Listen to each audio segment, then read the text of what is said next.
जय श्री राम भाइयों।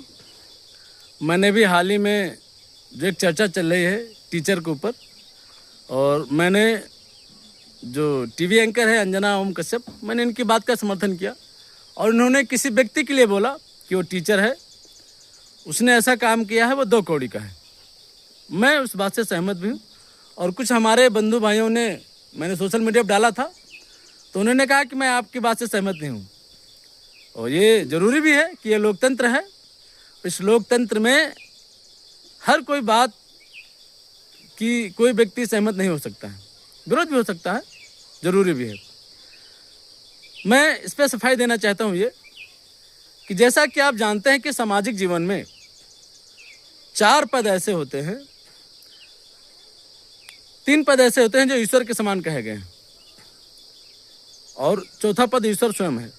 जैसे गुरु भगवान कहा गया है, वैद्य डॉक्टर सामाजिक जीवन में उनको भी भगवान कहा गया है, और राजा ईश्वर के समान होता है, जो प्रजा के समक्ष वो न्यायप्रिय होता है और अपनी प्रजा के लिए वो न्याय करता है, ऐसा उसका दायित्व होता है।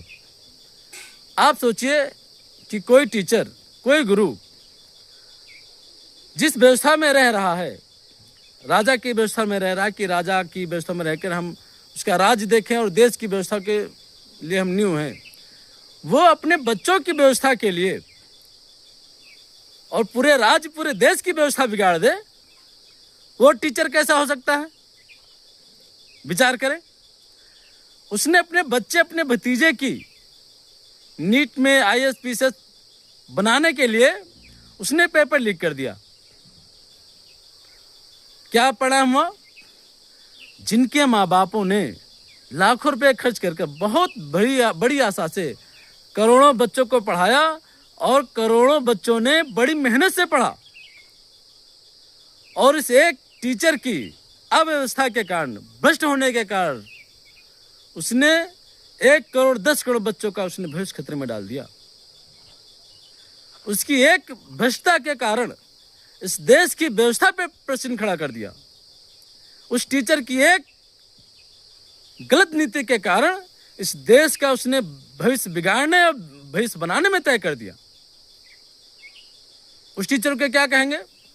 इस देश में करोड़ों युवा हैं जो बेरोजगार घूम रहे हैं, नौकरी की तलाश में है, वो रोजगार नहीं करना चाहते, वो चाहते मैं IAS PCS बनूं, सरकारी नौकरी पाऊं, और उसकी माइंड व्यवस्था में ये आ जाए कि नहीं, ये सरकार के द्वारा पेपर लीक हो गया है, इस व्यवस्था के द्वारा पेपर लीक हो गया है, तो मैं इस व्यवस्था के खिलाफ खड़ा हूंगा। इस देश में क्या होगा? अराजकता आ जाएगी। जो युवा सही दिशा चल रहे हैं वो युवा भटकने लगेंगे और अपने ही राजा पर, अपनी ही व्यवस्था पर वो प्रश्न खड़ा करने लगेंगे। ऐसे टीचर को क्या करना चाहिए जो इस देश की व्यवस्था बिगाड़ने में लगा हो? ऐसे टीचर को हम क्या कहें जो अपनी आने वाली पीढ़ियों का भविष्य बिगाड़ने में लगा हो? इसलिए आप ये तय करें, जिस तरह एक राजा होता है अपने परिवार के बच्चे को तो न्याय दिलाए, और जो बाहर से प्रजा है उसको न्याय दिलाने के बजाय उसको उसी उल्टा दंड दे दे, तो क्या वो राजा कहलाने के लायक है? कोई वैद्य डॉक्टर अपने परिवार का तो सही इलाज करे, और कोई पड़ोस का कोई दूसरे राज्य का बच्चा उसके पास इलाज कराने आए और उस बच्चे को मार दे, क्या उस पद पर आसीन होने का उसका दायित्व बनता है? नहीं बनता।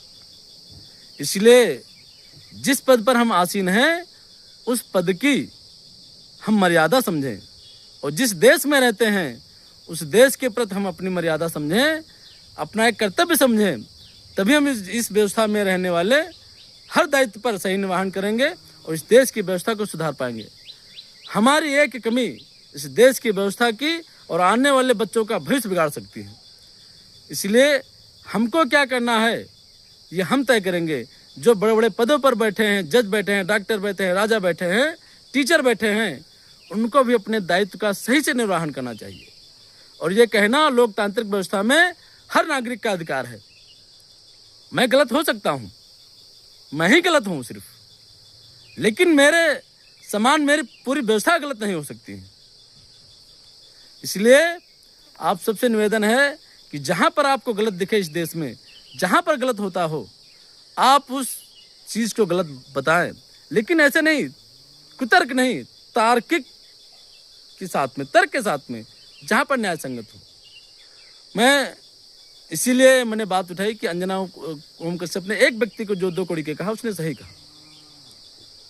मैं अपनी बात को विराम करता हूँ। शायद जो जिनके मन में प्रश्न हो हमारी इस बात के लिए कि उन्होंने क्यों समर्थन किया, मैंने अंजना की बात का समर्थन नहीं किया।